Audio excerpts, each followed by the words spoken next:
Hello, ladies and gentlemen. Cincinnati Spotter 210 here, coming at you once again with an airport update, this time for the month of July 2021. As always, this update did end up coming a little later than expected. Of course, that was due to just a lot of stuff in my life, work, summer reading for school. I play sports, so there's that too. And even other aviation related things. I went to a couple air shows this month, got a lot of spotting in. Should be able to get some of those videos up for you guys in the near future. So yeah, model airport hasn't been completely on my slate of things to do. However, I've purchased a ton of new models in this past month, and as you can see here, a brand new add-on to the airport with an additional terminal and a general aviation facility. And I actually do have the light on for my camera because the lighting's always kind of crappy in my room here.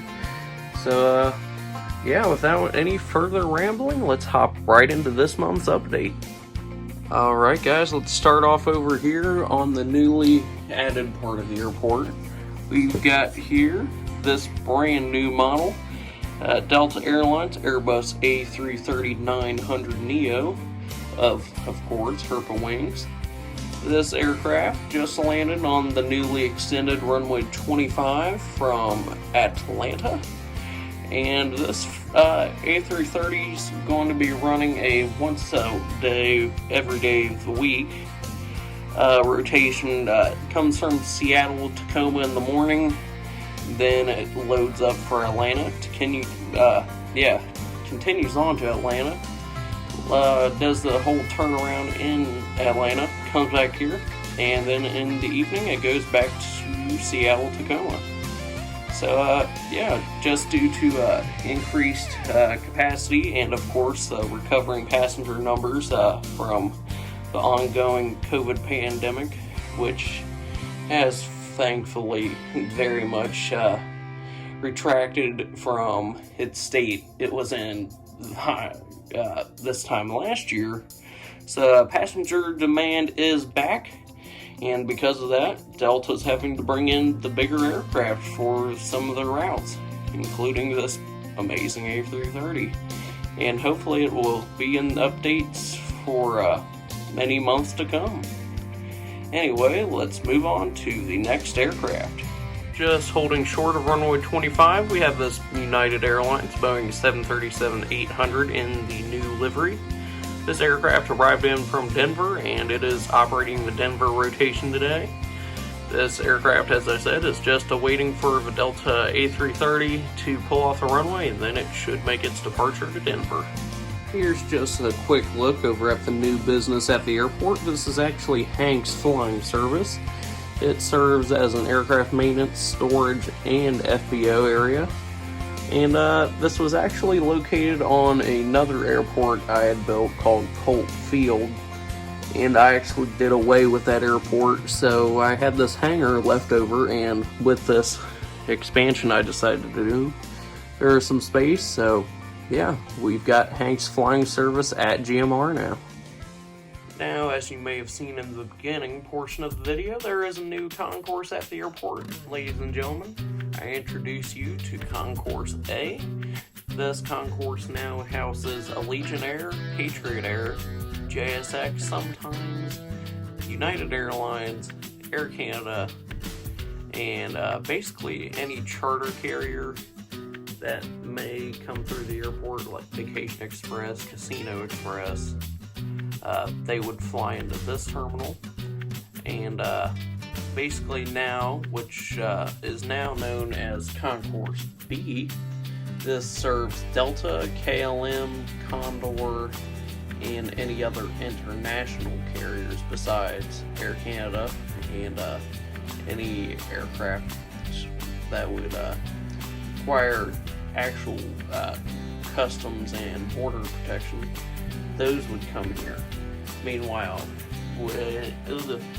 any aircraft with TSA pre-clearance would fly into Concourse A.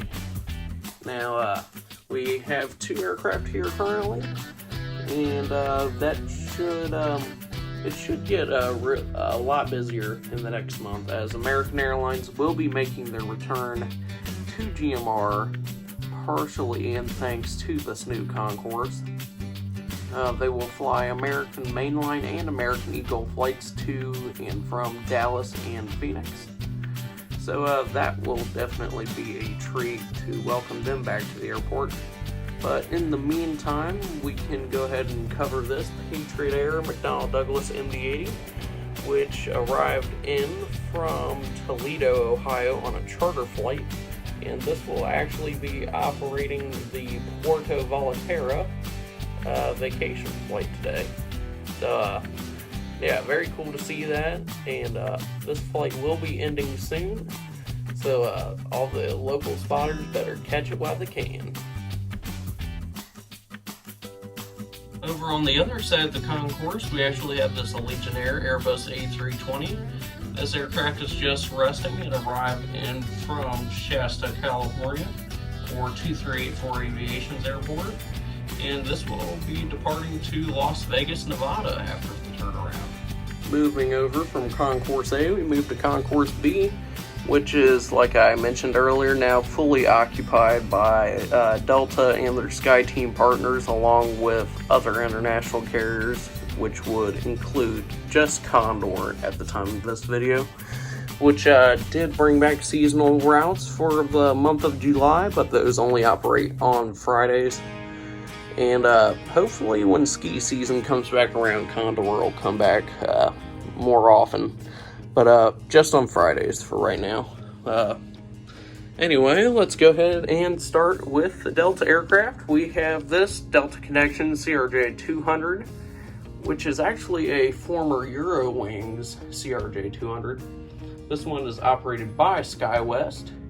And this aircraft arrived in from Santa Fe, New Mexico, and is currently being unloaded from that flight, and after it's unloaded it will be reboarded, and this flight will actually operate to Denver.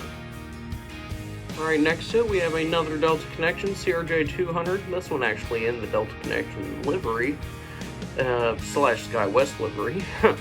This one is actually getting the stairs pulled away right now, and this will be making a flight off to Cheyenne, Wyoming. And that is where this aircraft also arrived in from. So it's operating the Essential Air Service route to and from Cheyenne today. Just pushed back from the gate, we have this Delta Airlines Airbus A220/CS100. This aircraft arrived in from Austin, Texas, and it will be departing off to Seattle, Washington. Moving on to the next aircraft, we have this Boeing 737-900 of Delta Airlines. This aircraft arrived in from Salt Lake City, and it will be departing back to Salt Lake City after the turnaround, after bags and fuel are loaded on board the aircraft. Now moving on to the next aircraft of the update. This aircraft has undergone many operators in my airport update series. I can't ever decide which exact operator to put it under. But I finally decided this aircraft is an iAero/Swift Air airplane. This 737-800 was originally a SmartWings.com aircraft, but once again, it's gone under many operators over the past year.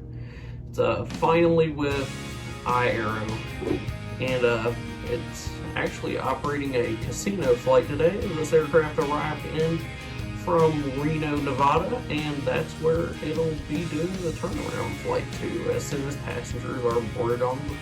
Here's another new model I received over the past month. Very happy to get this one.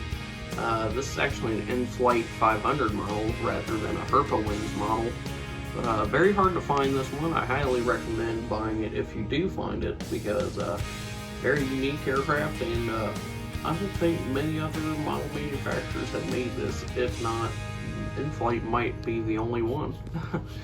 But anyway, this United States Air Force Boeing 737-200. This arrived in from Buckley Air Force Base outside of Denver, Colorado, and is actually taxiing out for departure to Peterson Air Force Base in Colorado Springs, Colorado. Not sure who exactly is on board this aircraft, however, it is a personnel carrier, so some VIPs are expected to be on board. Almost skipped over this aircraft, but we do have a Patriot Air Basler PT-67. This aircraft is actually taxiing out for a flight to Denver Centennial Airport right now. And last but not least, we have the Boeing 767-300 operating for Amazon Prime Air under Air Transport International. This aircraft arrived in from Wilmington, Ohio, and this will be departing to Sacramento, California today after the turnaround. Well, ladies and gentlemen, that just about wraps it all up. Of course, as always, thank you very much for watching. I appreciate every single one of you. And I apologize for getting this update once again out later than normal. Well, shoot, at this point, normal might be later in the month. If you guys would like me to get it out later in the month, next month, leave a comment below. I always like to hear feedback. And let me know what you think of the new airport features. Of course, with the limited space I have, hence the reason I did 1:500 scale instead of a bigger scale. Space is limited, but of course I try to get as much into these airports and airport updates as I can. So you guys have enough to satisfy everyone. Alright, with that, once again, thank you all for watching. Don't forget to comment, like, and subscribe. And I will see you all in the next update. Goodbye. Don't let them pick guitars and drive.